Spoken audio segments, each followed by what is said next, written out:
आज की कहानी भाग्य से बड़ी बुद्धि। बहुत समय पहले की बात है। दक्षिणपुरी नामक गांव में वेदाचार्य सोमदत्त नामक एक निर्धन विद्वान एक आश्रम में विद्यार्थियों को शिक्षा दिया करते थे। उनकी जीविका उनके शिष्यों द्वारा गांव-गांव जाकर एकत्रित की गई भिक्षा पर निर्भर थी। सोमदत्त की पत्नी मोहिनी गर्भवती थी और बेहद चिंतित रहने लगी कि इस गरीबी में संतान का पालन कैसे होगा। वह अपने पति को ताने देने लगी, न जाने किस जन्म के पाप के कारण मेरा विवाह एक दरिद्र से हुआ। सोमदत्त मौन रहते, लेकिन मन में चोट खाते। अंततः एक दिन उन्होंने राजधानी नवगढ़ जाकर धन कमाने का निश्चय किया। जाते समय अपने प्रिय, चतुर और विश्वासी शिष्य आर्यन को आश्रम और परिवार की जिम्मेदारी सौंपकर रवाना हो गए। आर्यन ने पूरी निष्ठा से आश्रम, शिष्यों और मोहिनी का ध्यान रखना शुरू किया।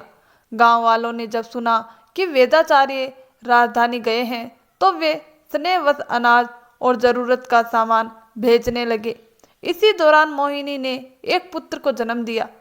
आर्यन आश्रम द्वार के बाहर खड़ा था। जब उसे यह समाचार मिला, वह तुरंत गांव के बुजुर्गों से परामर्श लेने गया। तभी एक दुबला पतला वृद्ध महात्मा वहां आ पहुंचे। लाठी के सहारे चलते वह वृद्ध बोले, मुझे भीतर जाना है। आर्यन ने कहा, पहले अपना परिचय दीजिए। वृद्ध मुस्कुराए और बोले, मैं विधि लिपिक हूँ, भाग्य का लेखक। नवजात के भाग्य की रेखाएं लिखनी है। और भीतर चले गए। कुछ देर बाद बाहर आकर बोले, इस बालक के भाग्य में आजीवन दरिद्रता लिखी है। इसके पास एक गाय और एक बोरा अनाज से अधिक कुछ नहीं रहेगा। कुछ महीनों बाद वेदाचार्य लौटे। उन्होंने धन अर्जित किया था, जिसे देखकर मोहिनी और आर्यन दोनों बहुत प्रसन्न हुए। लेकिन कुछ ही वर्षों में वह धन समाप्त हो गया। अब मोहिनी फिर गर्भवती थी। एक बार फिर वेदाचार्य नवगढ़ चले गए। समय बीता और इस बार मोहिनी ने एक पुत्री को जन्म दिया। आर्यन ने जब उसे देखा तो पाया कि वही वृद्ध विधि लिपक फिर से आ पहुंचे। आर्यन ने पूछा, इस बार आपने क्या भाग्य लिखा है? वृद्ध बोले, इस कन्या का विवाह कभी नहीं होगा। कई रिश्ते आएंगे, पर वह आजीवन अविवाह रहेगी। यह सुनकर आर्यन दुखी हुआ, पर चुप रहा। समय बीता, वेदाचार्य कभी लौटे नहीं। लोग कहते वे स्वर्ग सिधार गए या सन्यासी बन गए। अब आश्रम और परिवार की संपूर्ण जिम्मेदारी आर्यन पर थी। आर्यन ने दोनों बच्चों को शिक्षित किया और योग्य बनाया। जब पुत्र नवनीत 20 वर्ष का हुआ, तो आर्यन ने उससे कहा, मैं 2 बातें कह रहा हूँ, याद रखना। पहली बात, अपने घर में कभी भी दूध देने वाली गाय और अनाज से भरा बोरा मत रखना।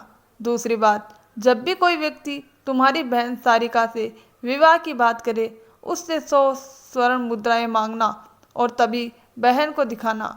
नवनीत ने वचन दिया। अगले ही दिन गांव के मंदिर के पुजारी ने एक गाय और अनाज का बोरा भेजा। नवनीत ने उसे बेच दिया। यह सिलसिला चलता रहा। रोज एक गाय और बोरा आता और वह बेचता रहा। उसका भाग्य बदलने लगा। वह समृद्ध हो गया। जब सारिका विवाह योग्य हुई, तो रिश्ते आने लगे। हर बार नवनीत 100 स्वर्ण मुद्राएं मांगता और तभी बहन को दिखाता। इस प्रकार उसका वैभव बढ़ता गया और सारिका की प्रतिष्ठा भी। कई वर्ष बाद आर्यन को गुरु के परिवार की सुध लेने की इच्छा हुई।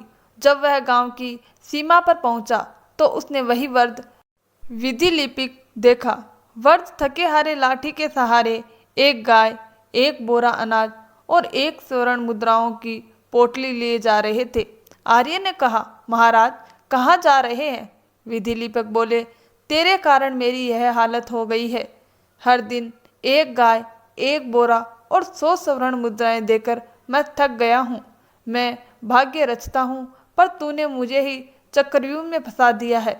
आर्यन मुस्कुराया, महाराज, भाग्य आप लिखते हैं, लेकिन कर्म करने की शक्ति तो मनुष्य के हाथ में है।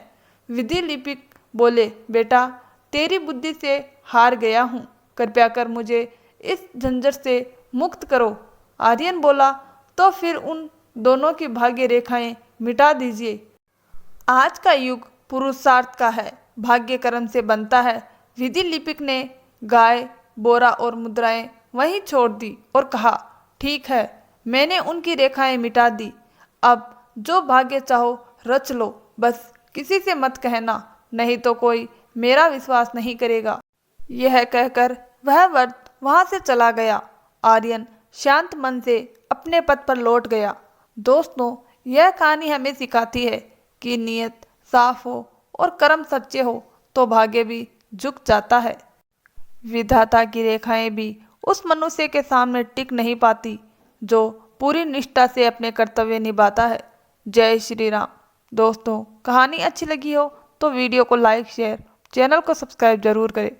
धन्यवाद दोस्तों।